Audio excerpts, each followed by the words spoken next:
বার্তা ধ্বনিত হয়।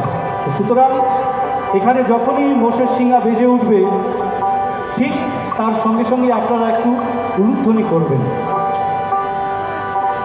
বলদে চড়ি আসিবে সিংহায় বিলাহা,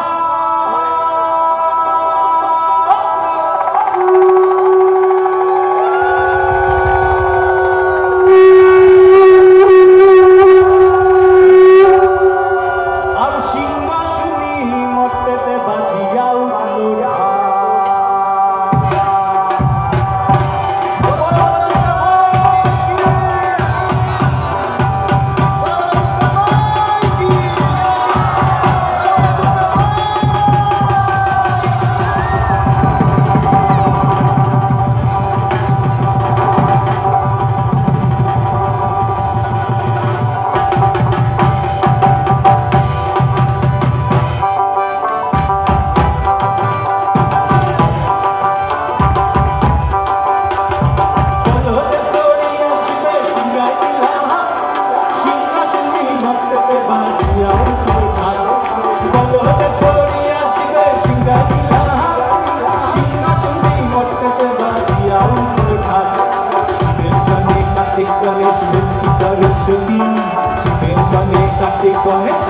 सरस्वती